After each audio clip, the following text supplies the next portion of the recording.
નમસ્કાર મિત્રો, આપણે આજે એક નવો વિડીયો લઈને આવી ગયા છીએ. દર્શિત ચેનલની વ્યવસ્થા તમે જો અમારી ચેનલને સબસ્ક્રાઈબ ના કરી હોય તો ચેનલને સબસ્ક્રાઈબ કરી દો, લાઈક કરજો. અને આજે તમને અમે મહાદેવ પંચમુખી જે મહાદેવજી કહેવાય છે અને બજરંગબલી પંચમુખી હનુમાન મંદિર છે, તેમના તમને દર્શન કરાવીએ છીએ અને ક્યાં આવેલું છે એક્ઝેક્ટ લોકેશન પણ તમને બતાવીએ. પહેલાં આપણે દર્શન કરી લઈએ, પછી તમને લોકેશન બતાવીએ. ચલો.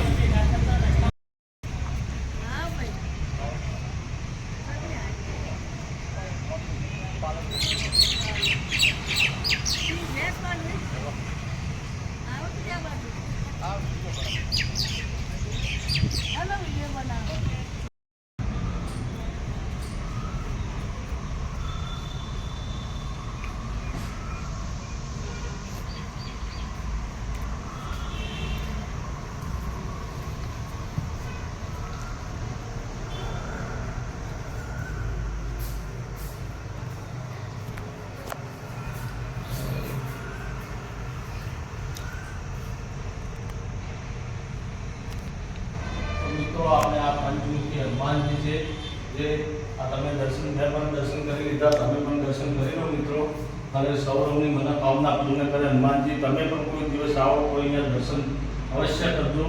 અને હવે બાજુમાં પંચમુખી મહાદેવજીનું પણ મંદિર છે, એ પણ દર્શન કરી લઈએ આપણે. ચલો. આ મિત્રો પંચમુખી મહાદેવજી છે, જે શિવલિંગ ઉપર પંચમુખી કરવામાં આવેલું છે મિત્રો.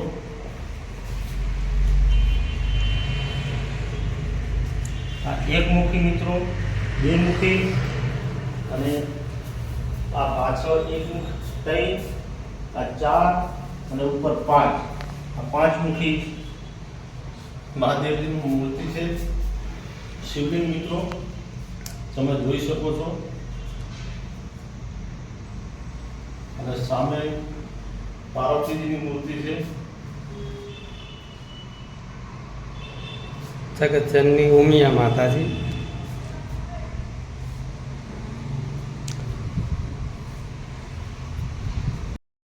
તો મિત્રો, અહીંયા છે રિદ્ધિ સિદ્ધિના દાતાર ગજાનન ગણપતિ ભગવાનની પણ મૂર્તિ છે. તો ગણપતિ બાપાના પણ આપ સૌ મિત્રો દર્શન કરો. જય ગણપતિ બાપા મોરિયા, મંગલ મૂર્તિ મોરિયા, જય ગજાનન ગણપતિ મહારાજ. તો મિત્રો, આપ સૌને દર્શન કરાયા. પંચમુખી મહાદેવના દર્શન કર્યા, ઉમિયા માતાજીના દર્શન કર્યા, પાર્વતી માતાજીના દર્શન કર્યા, અને પંચમુખી હનુમાન દાદા રામ ભક્ત એવા બજરંગબલી મહાવીર હનુમાન દાદાના દર્શન કર્યા મિત્રો. અને હવે મિત્રો નાથ એવા દત્તાત્રેય મહારાજ, જેમને આ આશ્રમ જે કહેવાય છે, એ આશ્રમના મહંત શ્રી એવા મહંત શ્રીના પણ આપણે દર્શન કરાવીએ.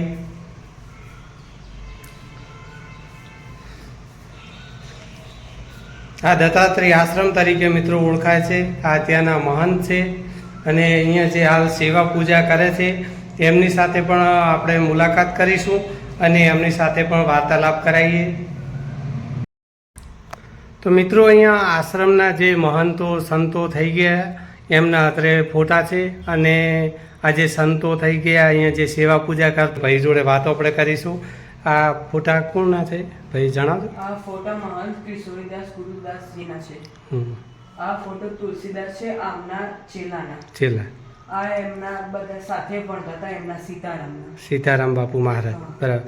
અને તમારે આ વંશજો જ થાય, તમારી પેઢી જ? અમારા વંશજો ના થાય, અમે આમની સેવા કરતા હતા. તમે આમની સેવા કરતા, માફ કરજો મિત્રો, આમની સેવા કરતા, એમના વંશજો નથી જે સેવા પૂજા કરે છે. ને હાલ પણ અહીંયા અત્રે આ ભાઈ જે છે એમના માતા પિતાઓ જે છે એ સેવા કરે છે અહીંયા માતા પિતાની. તો એમની જોડે પણ મિત્રો વાત કરીશું. અને મિત્રો, વિડીયોમાં તમે જોડાયેલા રહેજો. આ એક્ઝેક્ટ લોકેશન, આ જગ્યા ક્યાં આવેલી છે તે પણ આપને જણાવીશું મિત્રો. બહુ રમણીય જગ્યા છે, અને અચૂક એક વખત દર્શન કરવા માટે મિત્રો પધારજો. તો મિત્રો, અહીંયા આપણે જે સેવા પૂજા કરે છે પંચમુખી હનુમાન દાદાની, પંચમુખી મહાદેવની, એવા અહીંયા તે બા છે. એ બાને ગુરુમાં જે તારી ગુરુમાં, હા, એ ગુરુમાં છે, એમની જોડે આપણે વાત કરીશું. અને આ આશ્રમનું નામ શું છે? સૌપ્રથમ તો આપનું નામ બતાવો અમારા સબસ્ક્રાઈબ મિત્રોને. શારદાબેન. બરાબર ને? બરાબર ને આ આશ્રમનું નામ? આશ્રમનું નામ ગિરનારી આશ્રમ. ગિરનારી આશ્રમ તરીકે ઓળખાય એમ. અને આ મંદિર કેટલા વર્ષથી અહીંયા છે? મંદિર 50 વર્ષ. બરાબર. એટલે અહીંયા પેલા આશ્રમ હતો કોઈ સંતો મહંતોનો?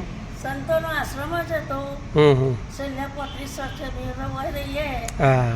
પેલા સાધુઓ આવીને વળી જગ્યા રાખી. બરાબર બરાબર.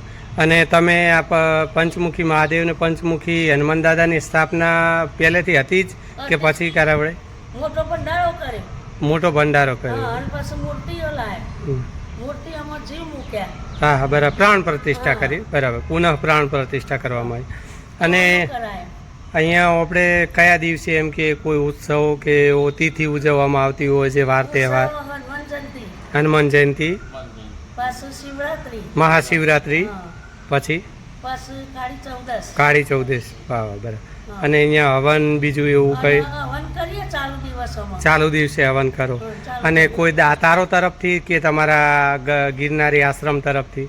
કોઈ દાતા નહીં આલે ને કોઈ અમે પોતાના ખર્ચે કરીએ. તમારા ખર્ચે કર્યો? વાહ વાહ ધન્યવાદ. અમારા ખર્ચે. વાહ વાહ. અને દર ગુરુ પૂર્ણિમા માનો ને, દર વર્ષની ગુરુ પૂર્ણિમા 2000 માણસનું અહીંયા રસોડું ચાલુ હોય દર વર્ષ. વાહ વાહ ધન્ય ધન્ય. સવારે 10 વાગ્યાથી તે સાંજે 4 વાગ્યા. અને હનુમાન જયંતિના દિવસે અહીંયા ભોજન સમારંભ હોતો છે ને? ભોજન પ્રસાદી, દાળ ભાત શાક લાડુ પાપડ બધું બનાવવાનું. બરાબર બરાબર.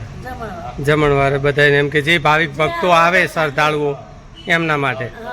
બરાબર બરાબર. અને અત્યારે હાલમાં 20 માણસનું રસોડું કાયમ થાય રોજ. રોજ. અને કોઈનો પૈસા નહીં લેવાના? ના. નિસ્વાર્થ, નિઃશુલ્ક ભોજન લઈ. એમ કે જો કોઈ સાધુ સંતો જે મહંતો અહીંયા પધારે એમના માટે જ ને? જીવન માટે નહીં, તમારા જેવાય કોઈ બી આવે, કોઈ ભાવિક ભક્ત આવે એમના માટે. વાહ વાહ ધન્ય ધન્ય. આશ્રમ એટલે આશરો આપવાનો. હા આશ્રમનું મહત્વ જ છે ને કે આશરો, એનું નામ આશ્રમ. વાહ મહારાજ આપણને જવાબદારી આપી જાય. હા. કોઈ સાધુ સંત આવ્યું જીવન જમાડવાનું 100 રૂપિયા દક્ષિણા આપી દે. ના ના બરાબર. મહેનત કરીને જાતની મહેનત ઉપર આ જગ્યા ચલાવી રહેશે. એટલે કોઈ દાતારો હોય તો અમને થોડી મદદ કરે. ના ના જરૂર. આ વિડીયા થકી મિત્રો તમે પણ આ લોકેશન અમે આપને જણાવી દઈએ. મિત્રો આ એક્ઝેક્ટ લોકેશન જે ઘંટાકર્ણ મહાવીર ભગવાન જે મહુડી સુપ્રસિદ્ધ તીર્થંકર છે, જૈન તીર્થંકર, ત્યાં અહીંયા ગિરનારી આશ્રમ આવેલો છે. આ એક્ઝેક્ટ લોકેશન છે જે ગાંધીનગર વિજાપુર હાઈવે ઉપર આશ્રમ ચોકડીની બાજુમાં જ, જ્યાં પંચમુખી મહાદેવ અને પંચમુખી હનુમાન દાદાનું સાનિધ્ય આવેલું છે. આ આશ્રમ આવેલો છે અને ત્યાં અચૂક તમે દર્શનાર્થે પધારજો. અને બહુ સરસ જગ્યા છે. અહીંયા જમવાનું પણ નિઃશુલ્ક હોય છે અને દર્શન કરવાની પણ તમને લાવો લેવો એક જીવનનો લાવો છે અહીંયા આવા સાનિધ્યના દર્શન કરવાથી. તો મિત્રો તમે પણ આવજો અને અથાશક્તિ જે કંઈ દાન દક્ષિણા મળે તે તમારે જો ભગવાન અપાવે તો આપજો. નકર અહીંયા કોઈને એવું માગણી નથી. માગણી કોઈ પ્રત્યે એવું નહીં કે આપો એવું જ. ના ના ના બરાબર છે. તો જેને જેવી. હા બરાબર. ના ના બરાબર બરાબર.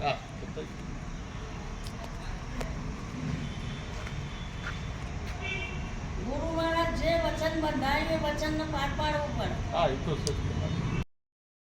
તો મિત્રો તમને દર્શન કરાવી દીધા અમે. ફાઇનલી હવે આપણે પણ આ વિડીયો અહીંયા પૂરો કરીએ. જો તમને અમારો વિડીયો સારો લાગે તો વિડીયોને લાઇક કરો, સબસ્ક્રાઈબ કરો ચેનલને દરજી ફેમિલી બ્લોગ.